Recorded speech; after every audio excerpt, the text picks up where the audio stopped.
Hello friends, welcome to my channel. और आज की कहानी है दूसरी शादी। अगर आपको स्टोरी अच्छी लगे तो वीडियो को लाइक करना मत भूलिएगा। तो चलिए कहानी की शुरुआत करते हैं। देख नेहा, तू जो चाहती है वह ठीक तो है, पर चाहने में और उसको हकीकत में मानने में फ़र्क होता है। नेहा की मम्मी अनीता जी ने नेहा को समझाया। तब नेहा ने कहा, नहीं मम्मी, बात चाहने या न चाहने की नहीं है। मैं बस इतना जानती हूँ कि मेरे बेटे को अभी मेरी बहुत ज़रूरत है और वह अपनी मम्मी के बिना नहीं रह पाएगा।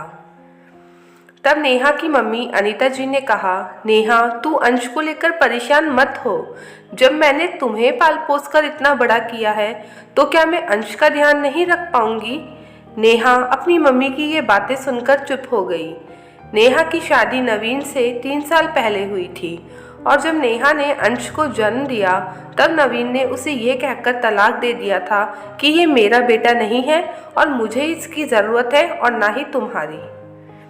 क्योंकि नवीन आए दिन नेहा से उसके मायके से पैसे मंगवाता था और नेहा लाने के लिए इनकार करती थी।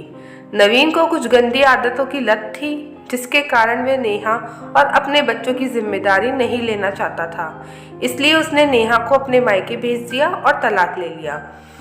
अब अंश भी 2 साल का हो गया था और नेहा की मम्मी उसकी दूसरी शादी करवाना चाहती थी, पर नेहा अपनी बेटे की खातिर दूसरी शादी नहीं करना चाहती थी। तब फिर नेहा के लिए एक रिश्ता आया। नेहा की मम्मी इस रिश्ते को हाथ से जाने नहीं देना चाहती थी और वे दहेज के लिए काफ़ी रकम और सामान देने को भी तैयार हो गई थी।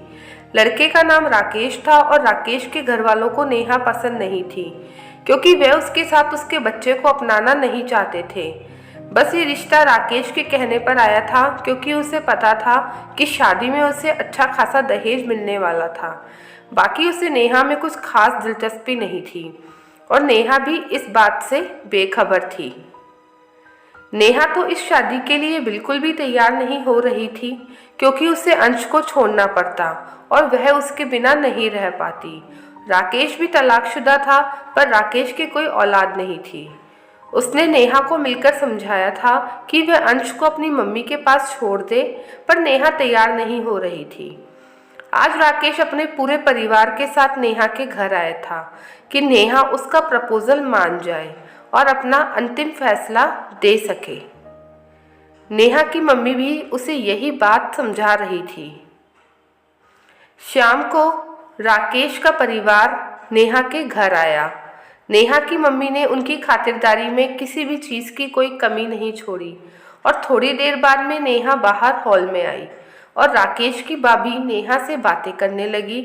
और फिर राकेश की मम्मी ने नेहा की मम्मी से कहा, मेरे राकेश के लिए तो बहुत रिश्ते हैं पर उसे नेहा पसंद आ रही है, इसलिए हम इस रिश्ते के लिए राजी हुए हैं, पर उसे अंश को यहाँ छोड़कर वहाँ के रीति रिवाज और तौर तरीक़ों के अनुसार रहना पड़ेगा।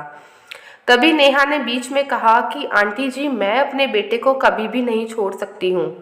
मैं सिर्फ मेरी माँ के कहने पर इस शादी के लिए तैयार हुई थी, पर उन्हें भी मैंने ये कह दिया था कि मैं मेरे बेटे के बिना नहीं रह पाऊंगी।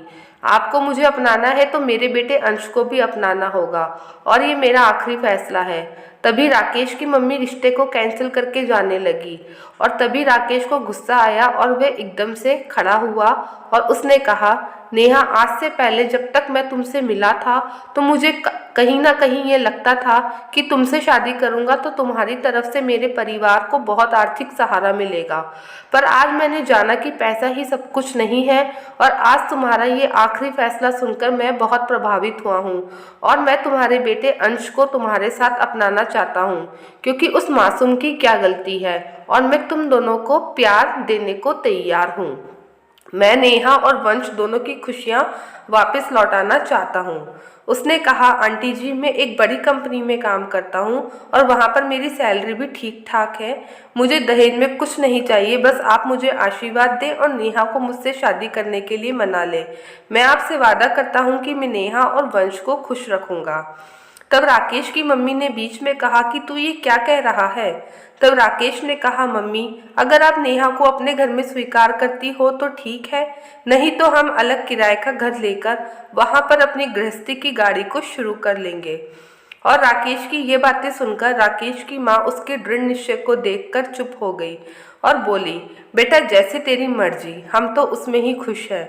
और आखिर में नेहा को भी अपनी बाकी बात माननी पड़ी और आज नेहा और राकेश अंश के साथ हंसी खुशी अपना वैवाहिक जीवन जी रहे हैं। अगर आपको कहानी अच्छी लगी हो तो वीडियो को लाइक करना मत भूलिएगा और अपने सुझाव कमेंट सेक्शन में ज़रूर दीजिएगा।